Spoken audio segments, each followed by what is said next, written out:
नमस्कार.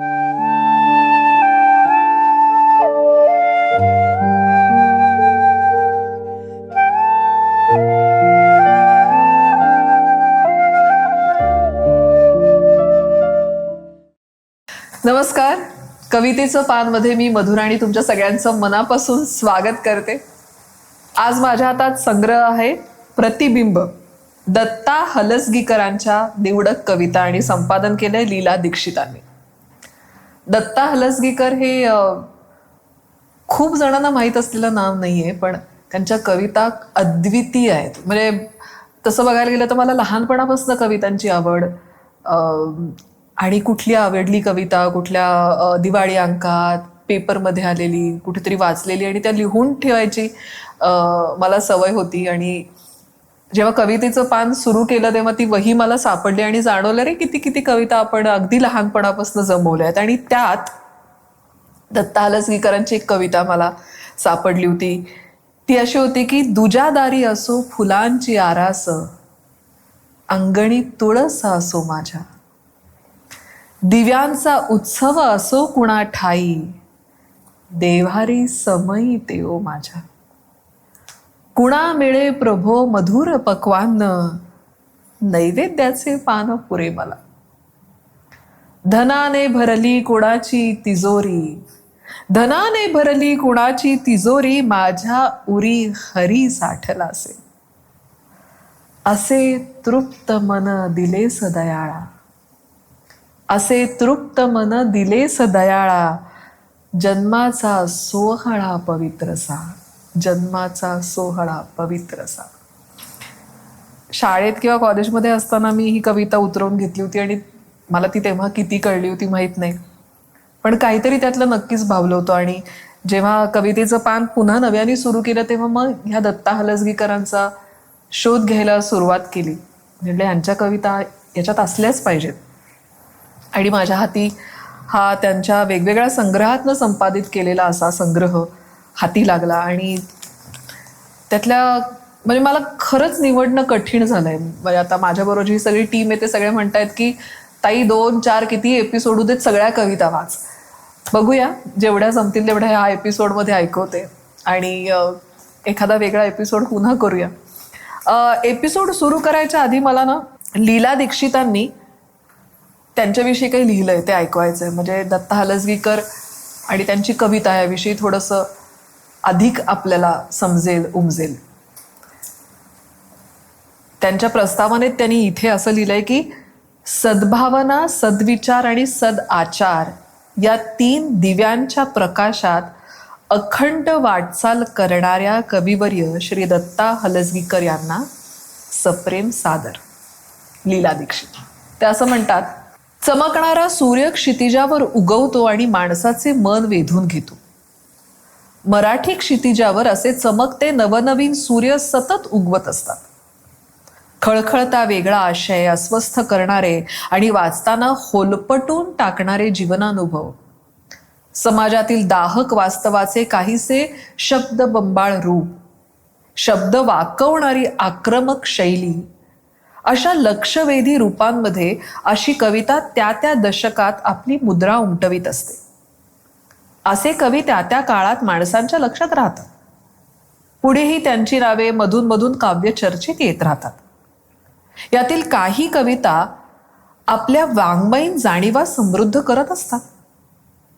अशा या काव्य उद्यानात कोपऱ्यात एखादा जाईचा वेल असावा, साधासा, श्वेतवर्ण, परंतु परिमल तत्वाने आपले लक्ष वेधणारा. दत्ता हलसगीकर यांची कविता मला या जाईच्या वेलासारखी वाटते.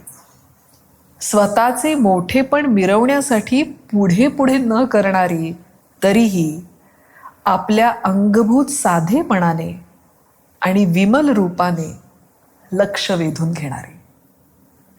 एखादी गोष्ट आपण ऐकतो, वाचतो, कविता ऐकतो, गाणं ऐकतो आणि ना आपल्याला असा एक्सपान्शनचा फील येतो. हार्ट चक्र म्हणतो आपण तेव्हा, कसं हृदय असं मोकळं व्हावं, ओपन व्हावं असा फील एखाद्या कलाकृतीने येत असेल तर ती मला असं वाटते की आपल्या आतमध्ये काहीतरी उजळवून टाकणारी ती कलाकृती असते. आणि यातल्या कितीशा कविता वाचताना मला हे एक्सपान्शन जाणवलंय. तुम्हालाही ते जाणवते का? मला जरूर कळवा.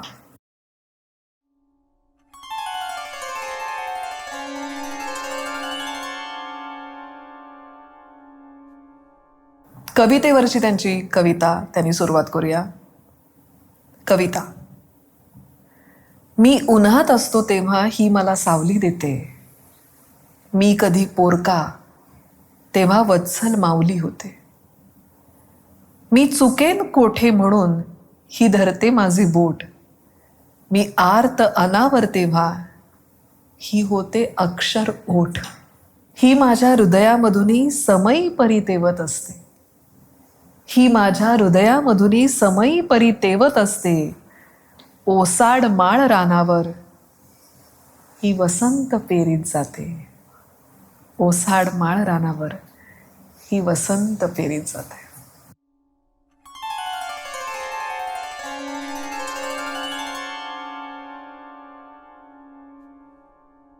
दारे नावाची त्यांची ही कविता आहे.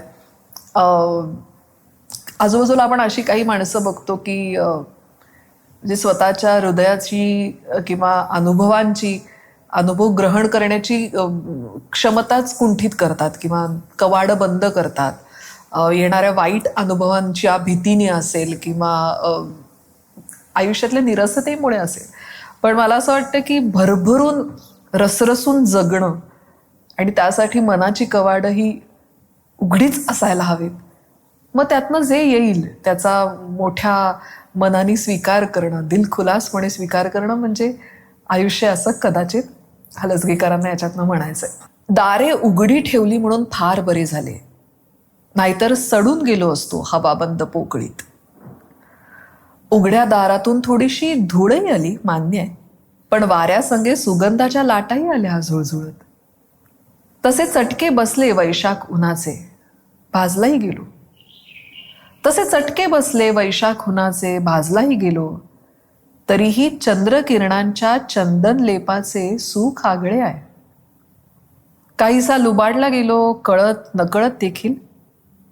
खेद नाही, त्यांनी सुद्धा काही शिकवले. दारे उघडी ठेवली म्हणून तर जगाची भेट झाली. दारे उघडी ठेवली म्हणून तर जगाची भेट झाली. रक्तालाही काही सुवास असतो हे कळून आले. डोळ्यातल्या खाऱ्या पाण्याचे तीर्थ ओठांवर झिरपले, तेव्हा कितीतरी वेदनांचे अर्थ कळून आले.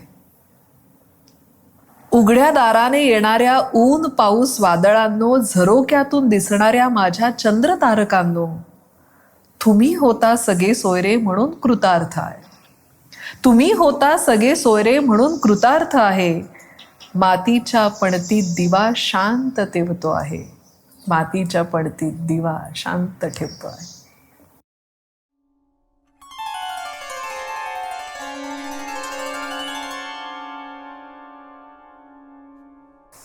आयुष्यात दुःख हे मला असं वाटतं की इनएव्हिटेबल आहे. ते येतच, ते कोणाला चुकलंय. पण दुःखाकडे बघायचा दृष्टिकोन हा जो या कवितेत त्यांनी मांडलाय तो मला फार भारी वाटतो. दुःखाचं स्वागत करावं असं ते म्हणतात. स्वागत. दुःख येणार म्हणाले तर त्याचे स्वागत करावे.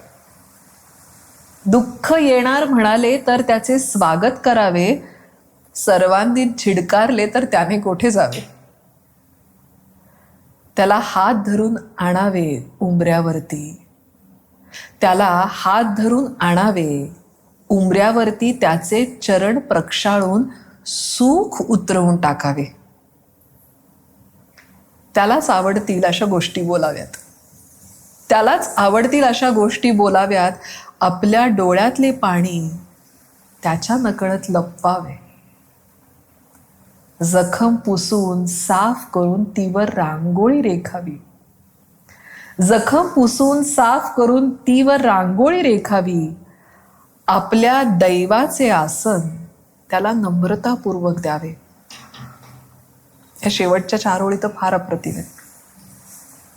दुःख दर्यार्द्र असते. दुःख दर्यार्द्र असते, अतीव करुणामय असते. दुःख सुखाचेच एक हळवे रूप असते. आपण मात्र प्रसन्नपणे त्याचे स्वागत केले तर, आपण मात्र प्रसन्नपणे त्याचे स्वागत केले तर दुःख सुखाचा आशीर्वाद देऊन आपली काळजी वाहते.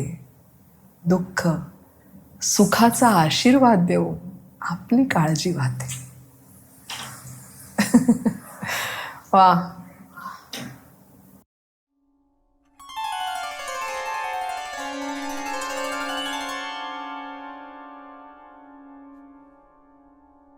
पुढची कविता आहे विसर. आयुष्य म्हणजे काय, वेगवेगळ्या घटना घडत जाणं.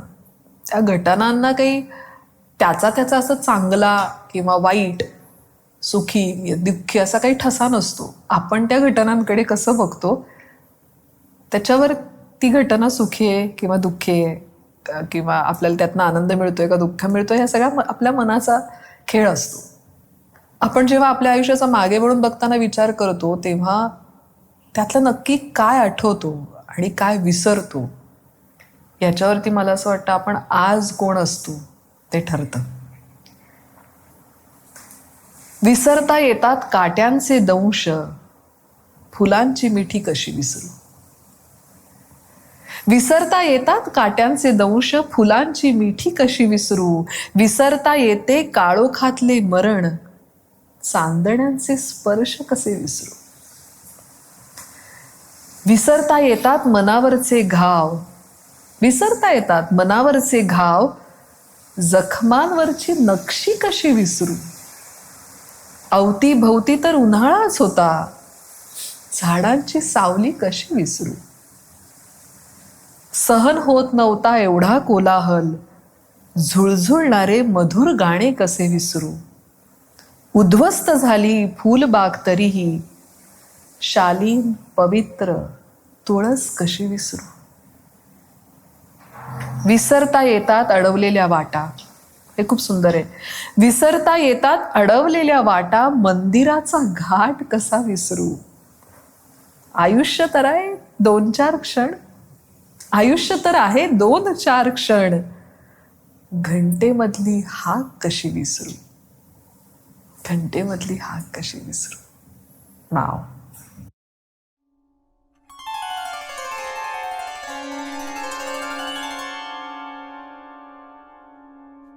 ही खूप सुंदर आहे.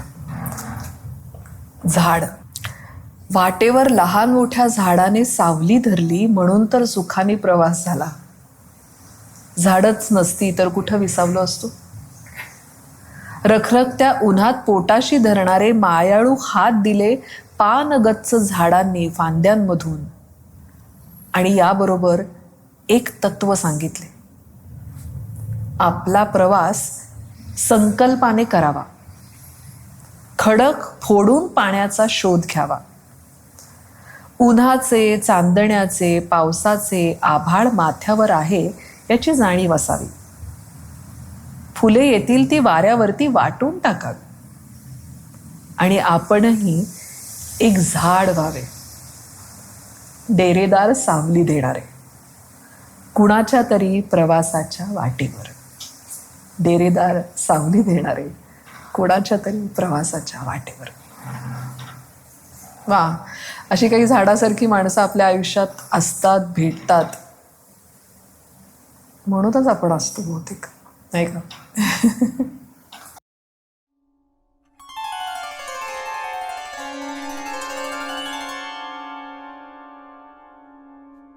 अंगणात उतरलेले आभाळ. पुढची कविता. मी खूपदा तुला सांगितलंय की अकल्पिताची धास्ती घेऊन आणि अंधाराची भूमिका स्वीकारून जीवन सुखी होत नाही. आपल्या मनासारखे सगळेच घडत नाही, हे तुलाही मान्य असावे. आपल्या उंजळीत 4 फुले आहेत त्याचे सदैव भान असू द्यावे. एखादी अवसेची काळोखी रात्र सोडली तर एरवी आकाश नक्षत्र लख्ख असतेच की. समुद्राला नुसती ओहोटीच येत नसते, भरतीच्या आधीची ती कहाणी असते. आणि काटेरी फांदीवर गुलाबाची फुले येतात हेही तुला माहीत असावे. अंधार आहे म्हणून थांबून चालणार नाही. अंधार आहे म्हणून थांबून चालणार नाही. थेंबर प्रकाश आहे तो पुरेसा आहे. तुला पुन्हा सांगतो, बाहेरचे दिवे विझत चालले तरी आपल्या आतला दिवा तेवत आहे. तुला पुन्हा सांगतो, बाहेरचे दिवे विझत चालले तरी आपल्या आतला दिवा तेवत आहे. आणि आपल्या अंगणात उतरलेले आभाळ अतीव दयाघन आहे. आपल्या अंगणात उतरलेले आभाळ अतीव दयाघन आहे. काय करायचं यांचं?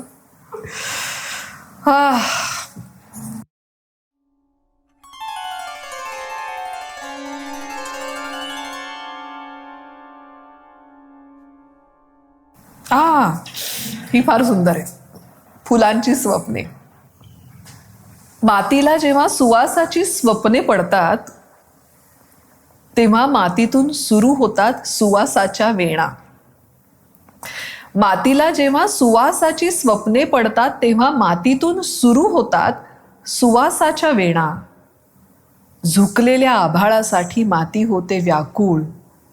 वाऱ्याचे स्पंदन तिच्या रोमारोमात रुणझुणते आणि ती विणू लागते उमलणाऱ्या कळीसाठी पराग केसराचे नाजूक वस्त्र. उगवतीला मातीतून उमलतो हुंकार. मावळतीला अंधाराच्या दुलईत पहुडलेला आकार. आणि मग पाकळ्या पाकळ्यांमधून सुवासाचे गेंद डोलवीत माती फुलातून आकाशाकडे पाहते. आणि मग पाकळ्या पाकळ्यांमधून सुवासाचे गेंद डोलवीत माती फुलातून आकाशाकडे पाहते. नक्षत्रांचे दयाघन आकाश फुलात उतरते. नक्षत्रांचे दयाघन आकाश फुलात उतरते. How sweet. वा, किती गोड. ऐकवणारे पुढच्या ऐकवणारे.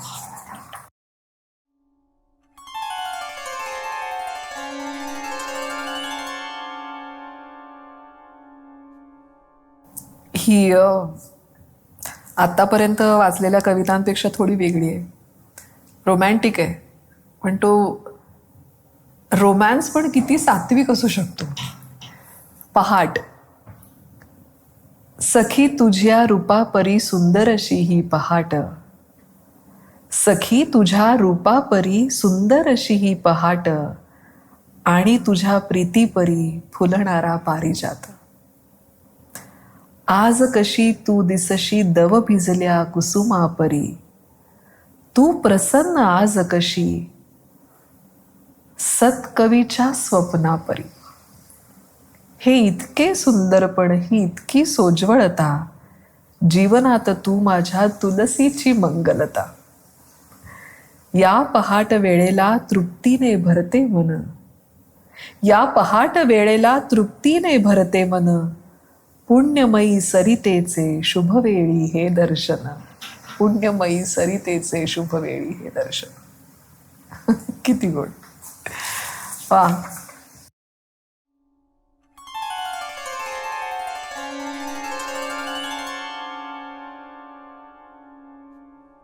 दत्ता हलसगीकरांनी, जसं सर्वच कवींनी आपल्या आईवरती कविता लिहिल्या आहेत, तशी ही दत्ता हलसगीकरांची त्यांच्या आईवरची ही कविता आहे. या संग्रहात मला वाटतं आईवरची ही एकमेव कविता आहे. बाकीच्या माझ्या वाचण्यात आलेल्या नाहीये. आई. शेजार पाजारच्या बायका ज्ञानेश्वरीला जातात. कधी सगळ्या जणी मिळून भजन करतात, तर कधी गोंदवल्याला दर्शनाला जातात. गोरखनाथ, गहिनीनाथ यांचे चमत्कार सांगतात. सारांश. संसारावर बेलपत्र ठेवून त्यांनी दुसरं एक जग आपलंसं केलंय. एखादी वृद्ध आजी येते आणि आईला म्हणते, आजी, मुरारी बापूंचं प्रवचन म्हणजे अमृताचा वर्षाव आहे, तुम्ही या ना आजपासून. आई त्यांना हुंकारानं असं म्हणते. एखादी म्हणते, आजी शेवटी दुर्योधनाचं तळपट झालं की हो सात्विक पांडवांचाच विजय झाला ना. आई त्यांनाही असं म्हणते. एखादी येते म्हणते, फार छळ झाला हो हरिश्चंद्राचा, स्वप्नातलं वचन खरं केलं पण देशोधडीला लागला राजा. माझी आई शांत.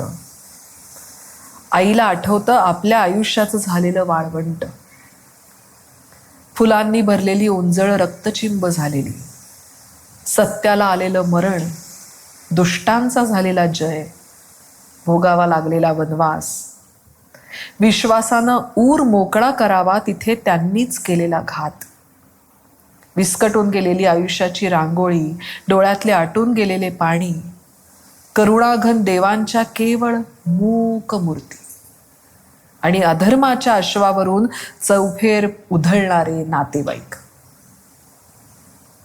आईने अलीकडे देवाधर्माचं दार बंद केलंय. आईनं अलीकडे देवाधर्माचं दार बंद केलंय. खरं काय खोटं काय याचं प्रश्नचिन्ह दिवसेंदिवस उंच उंच होत गेलंय. याचं प्रश्नचिन्ह दिवसेंदिवस उंच होत गेलंय.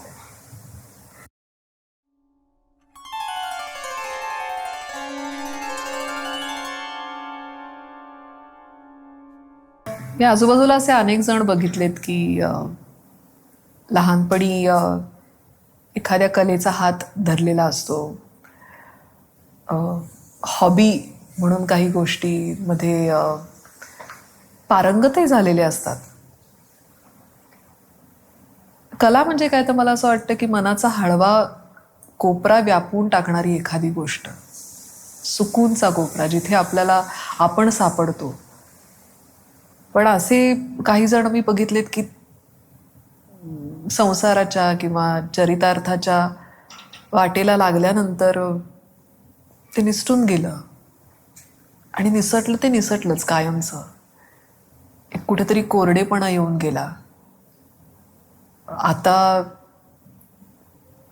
पूर्वीचा तो किंवा पूर्वीची ती मीच होते का अशी शंका वाटावी, इतका मोठा बदल होऊन गेला. तर ही कविता मी जेव्हा वाचली तेव्हा अशी काही मंडळी माझ्या डोळ्यासमोर आली. मी फुलांचे गाव सोडले त्याला आता खूप दिवस झाले. मी फुलांचे गाव सोडले त्याला आता खूप दिवस झाले. तिथून निघताना मी सूरही सोडून आलो आणि अक्षरांची नक्षत्र वेशीपाशी विखरून टाकली.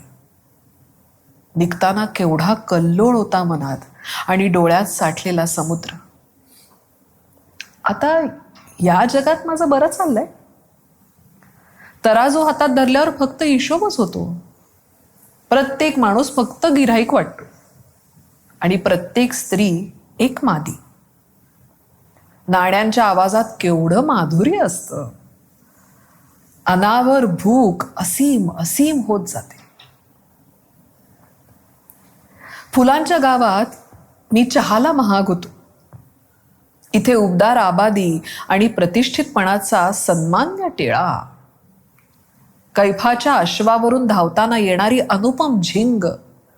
आयुष्य श्रीमंत, शोभिवंत आणि ऐस पैस.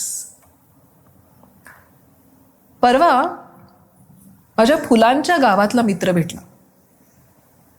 होता कफल्लक पण प्रसन्न वाटला. गाण्याची लकेर घुमवीत म्हणाला, काल पाऊस झेलताना मी फुलांनी बहरून आलो. काल पाऊस झेलताना मी फुलांनी बहरून आलो. घननीळ झालो, बासरी झालो, मीरा होऊन नाचलो. त्याचे डोळे किती विमल सुंदर वाटले. आवाजही मनासारखा पारदर्शी मोकळा होता. माझ्या देखत तो उंच उंच होत गेला. त्याच्या फुलांच्या वर्षावात माझं घर कबरीसारखं गाडलं गेलं. त्याच्या फुलांच्या वर्षावात माझं घर कबरीसारखं गाडलं गेलं.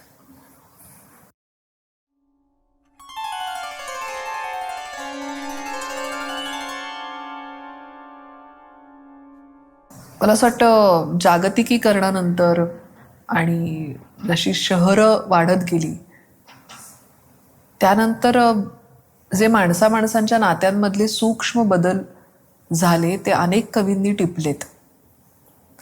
तर मला यांचं वैशिष्ट्य असं वाटतं की त्यांच्या कवितांमध्ये कुठेही आवेश, अ, आक्रस्ताळेपणा नाही आहे.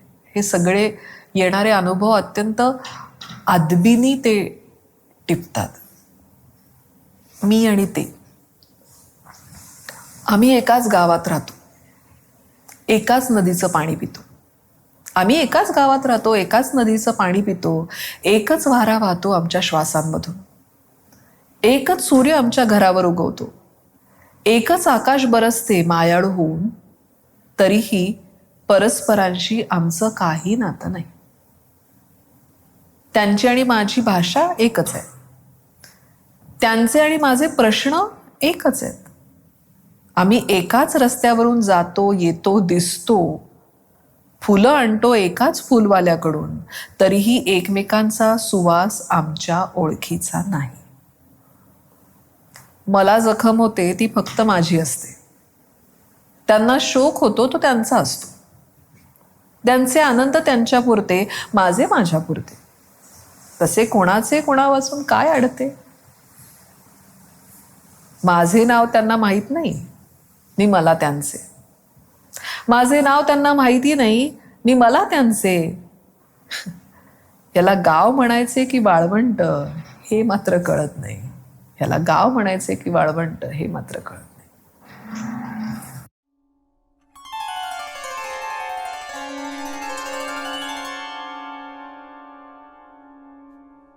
पुढची कविता, उंची.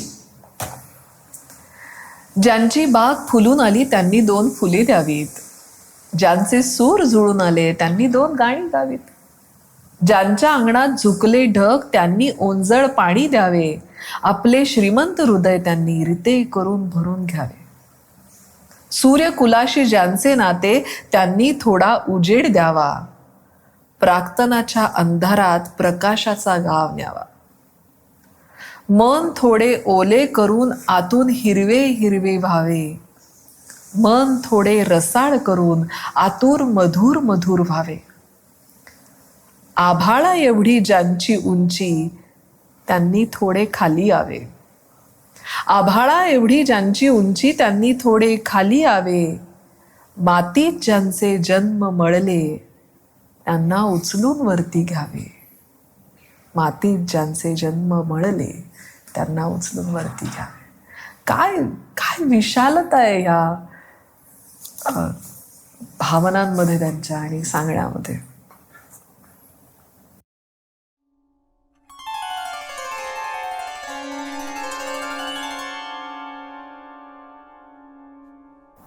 शेवटची एक कविता ऐकवते, ईश्वराला लिहिलेली आहे, करुणाघन.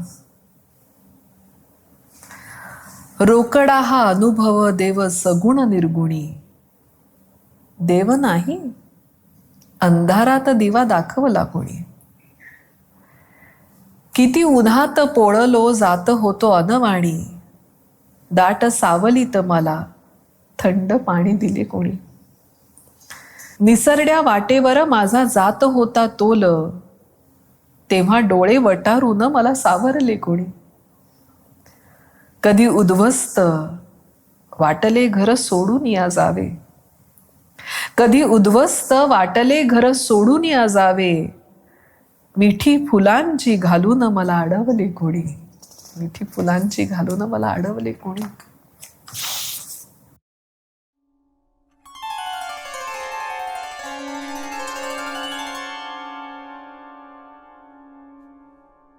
पुढची कविता याच विषयावरची. कुठे कोणीतरी जळत राहतो, कुठे कोणीतरी फुले. कुठे कोणाची मुकी वेदना, सुखात कोणी जळे. सरणावरती जीवन तरीही जगण्याचा किती लळा. डोळ्यांमधल्या अश्रूंनाही सजण्याचा सोहळा. निर्मिलेस तू जग हे ऐसे, तरीही सुंदर मोह. बाग फुलांची डोळ्यां पुढती आणि वासना डोह. सभोवताली लाख गिधाडे मोर नाचतो उरी. फार सुंदर आहे त्या ओळी. सभोवताली लाख गिधाडे मोर नाचतो उरी. तूच जडविले तुझ्या जगाशी दृढ नाते श्रीहरी. तूच जडविले तुझ्या जगाशी दृढ नाते श्रीहरी.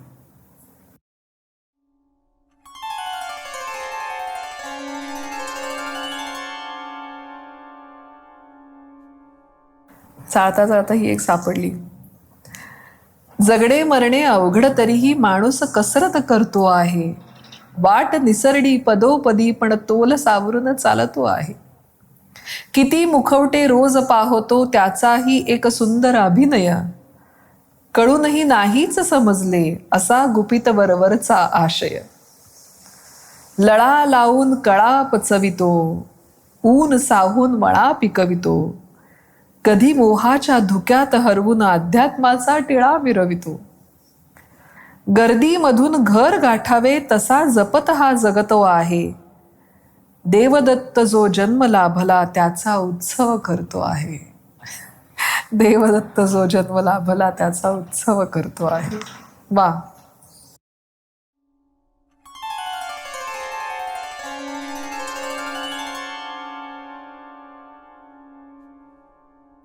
कळ्यांची फुलं व्हावीत तसे शब्द उमलतात. खडकातून झरे फुटावेत तसे भाव झुळझुळतात. हाक यावी अज्ञानातून शब्द साथ घालतात मला. माझ्या ओळी ओळीतून नाजूक मोगरे फुलतात. स्फोट व्हावा ज्वालामुखीचा तसे निखारा भरले शब्द. वीज लखलखावी तसे कडाडतात उजळत येतात. धरणी कंपासारखी फाटतात विष माखली मने. माझ्या ओळी ओळींमधून जिवंत सुरुंग पेटतात. टाळ मृदुंग निनादावेत तसे शुभंकर शब्द. दिंड्या पताका मिरवीत तृप्त वारकरी होतात. असे भोळे श्रद्धाळू विठोबा रायाचे सोयरे. शब्द भगवे नेसून विश्वरूप होतात. शब्द मनाचे आरसे, शब्द ईश्वराचे दूत. माझ्या कवितांमधून मीच होत असे प्रसूत. माझ्या कवितांमधून मीच होत असे प्रसूत. तुमच्याकडे काही दत्ता हलसगीकरांचे संग्रह असतील तर मला फारसे मिळत नाहीत आता. तर कमेंटमध्ये लिहा आणि मी माझा पत्ता शेअर करेन. पुस्तक पाठवू शकलात तर पुस्तक, नाही तर मला त्याच्या झेरॉक्स तरी नक्की पाठवा. थँक्यू. प्रतिबिंब आपल्या संग्रही असावा असा संग्रह.